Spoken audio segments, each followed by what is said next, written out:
We'd done Chicago, Detroit, and now we were moving on to another city. But over the weekend, the feedback, the people coming to us throughout the weekend was so overwhelming because they wanted Detroit again and again. And they kept saying it subtly, they kept saying it visibly, they kept giving us notes, everything and anything they could say, please bring this game back here.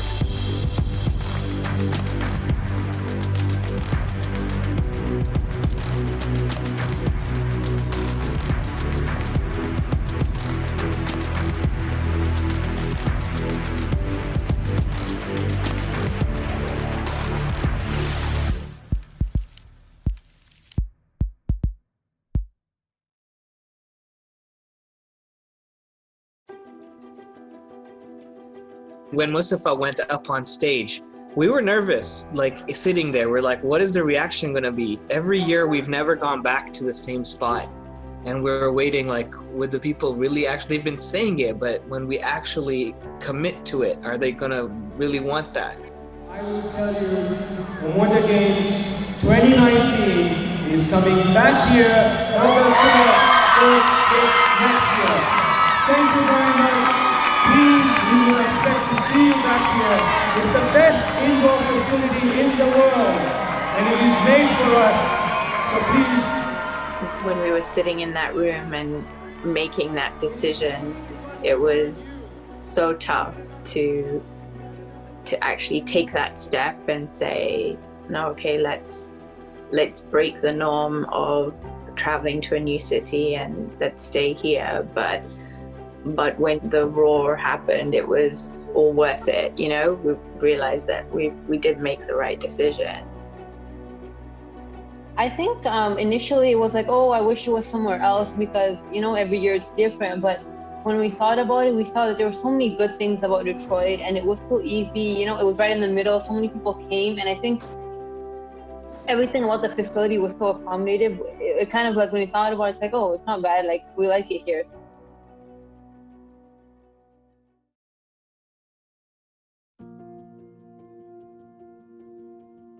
The atmosphere of that place was just beautiful.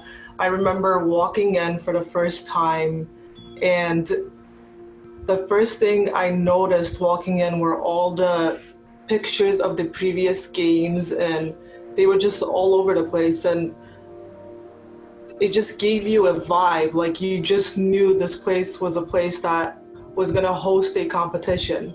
And it was loud because there was more than one game happening at the same time, so you kind of didn't know which way to go because you were just so excited to watch the games. Go.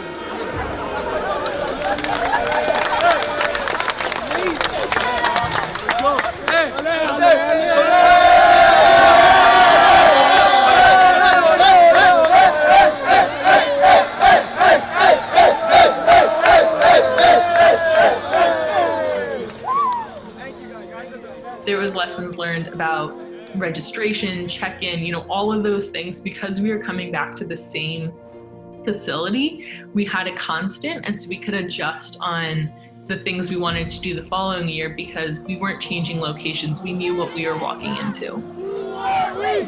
JJ Blood! Who are we? JJ Blood! Who are we? JJ Blood! With the Mojo Games 2019 being back in Detroit, it gave us the opportunity to focus more on experience and outreach. We reached about 900 participants, which blew us away.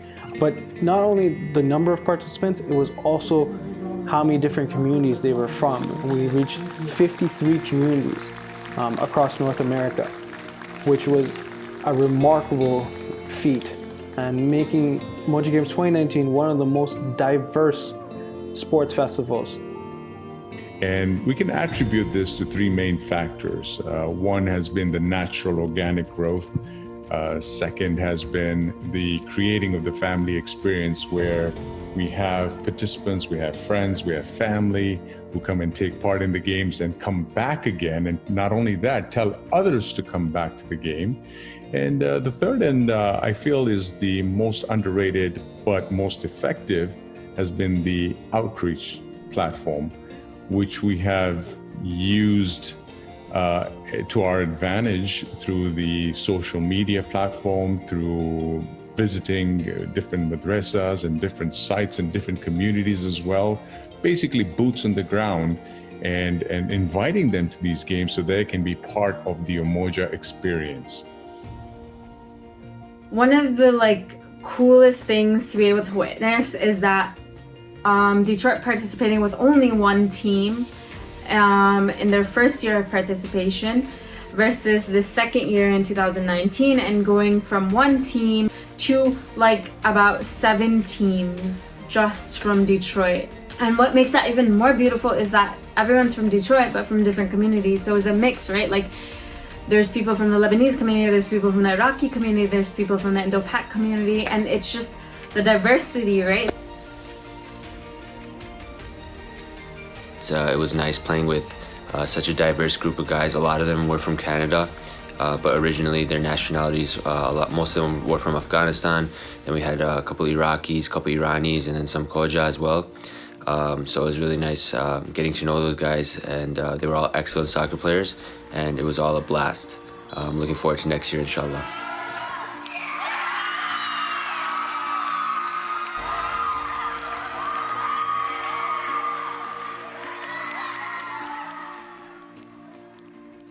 Everything was really electric. The atmosphere was great. The quality of football or soccer was just incredible across all categories, all the way from boys to girls now. There were so many categories for that. And we also enhanced the toddlers program. Now that we were seeing 50, 60 toddlers show up, to have more structure and more, more talent or talented coaches that actually started to appear.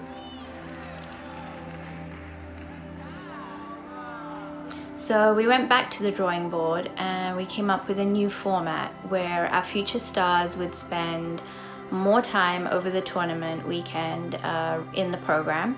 And in addition, we brought some of our academy coaches to run the program. So we gotta get in their imagination. That's how it works. If you try to teach soccer, pure soccer like we do with adults or older kids, it's really hard. But for the little kids, you get in their little world, make sure they imagine the ball is a car or something like that. So they get engaged and they play. So in the end of the result is really good, because when you go to the scrimmage, they are already familiar with the soccer ball, familiar with the teammates. So it has been a great experience, and the kids are learning. That's what's the most important thing. Overall, it was a huge success, and the kids had so much fun, including my daughter, who was 6 at the time, who absolutely loved it. It's just fun to see them love the game. They're just so happy playing. So it's fun to see get them get involved. Making friends as well. Yeah, they're playing with they've met new people. They've got some friends that they've known before on their team. So it's fun for them. Yeah.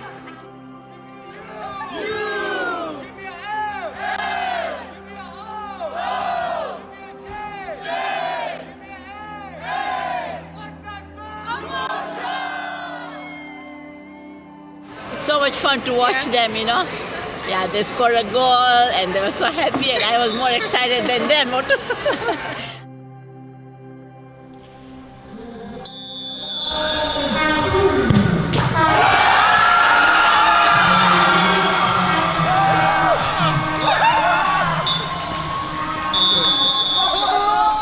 2018, it was the first time there was so much diversity. We hadn't had that many different communities.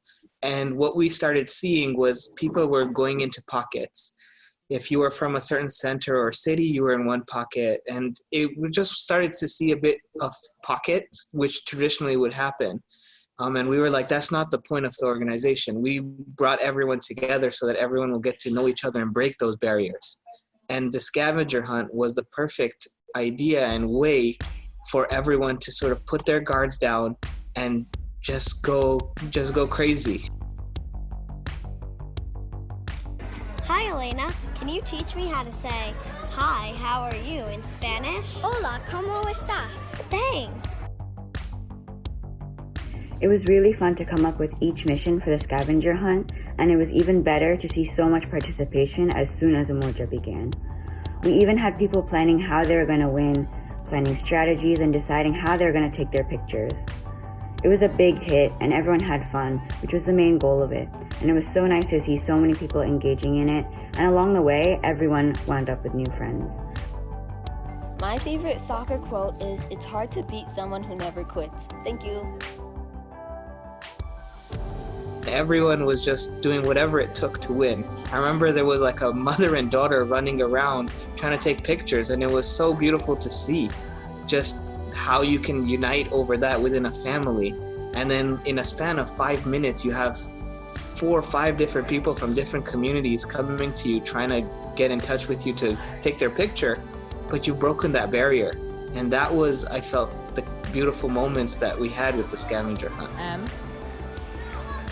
M-O-J. One of my favorite memories was actually last year in Detroit, in the beautiful indoor facility, the Umoja Games Scavenger Hunt. I really enjoyed it because I thought it was a great way for players to take a break between and after games, and I also thought it was an amazing way to keep the friends and families of the players engaged and connected.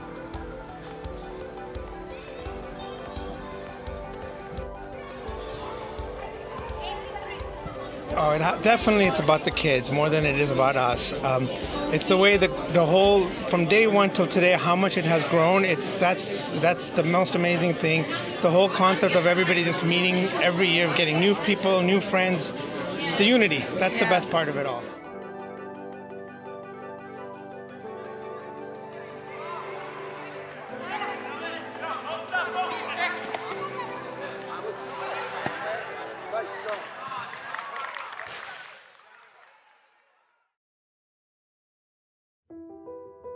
We put up Hadith banners around the facility, and the motivation there was that as the competition was getting more and more fiercer and better, we wanted that growth to be centered around Islam and sportsmanship within Islam.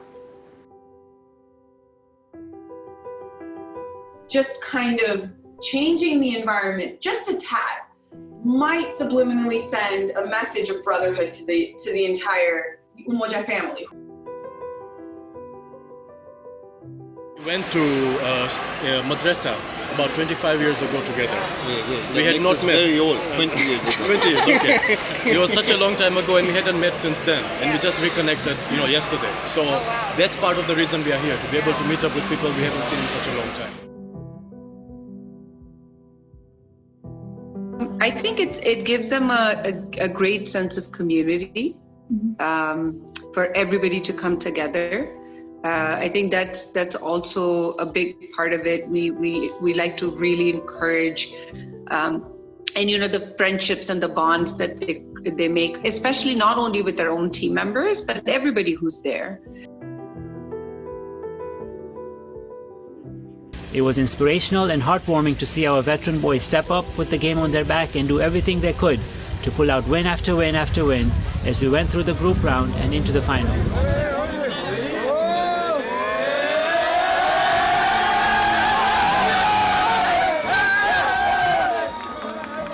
When you wake up in the morning, when you go to the breakfast table, and you see all the kids from toddlers to age of 14 or age of 41, whatever you say, but it's all about the kids, right? When you see them, they're all geared up with the Umoja bags, Umoja bottle, and I look at it and I say, yeah, let the games begin. Having seen it start with very humble beginnings to where it is now, not only has it grown in our communities within the soccer scene, but also in the charitable work that the Umoja organization has done across the globe. The atmosphere was really good. In fact, the kids were so excited. We met relatives and friends from the other states during the event even as well. And the experience watching these communities statewide, coming from there, a lot of families, it just created a special environment and basically the tournament had a special aura around it. That's what made it so unique, you know. So we really enjoyed it.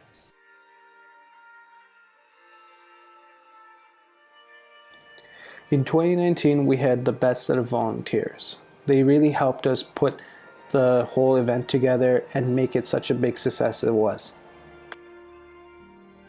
So just planning for Umoja a few days before the tournament and every night going over what was going to happen the next day was always really exciting and rewarding to me, because through Umoja I've just become so much closer to the community, and getting to meet new people and work with them and make Umoja something special is always so rewarding. The Umoja Gala represents the culmination of the weekend. If one was to ask me what does the gala stand for, it symbolizes and truly it signifies the unity of brotherhood and sisterhood.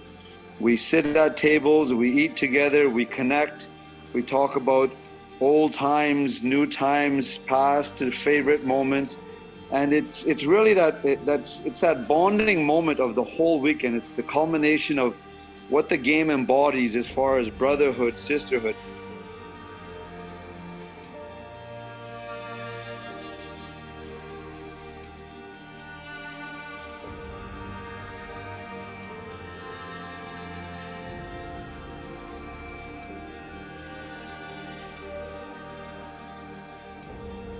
So the ultimate question is, where is Umoja Games 2020?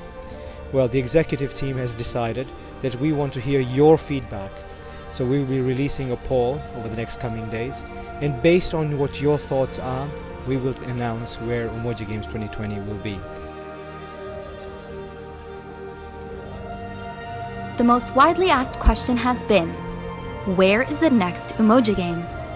Well, here you have it, the moment you've been waiting for. Our 9th Umoja Games is heading to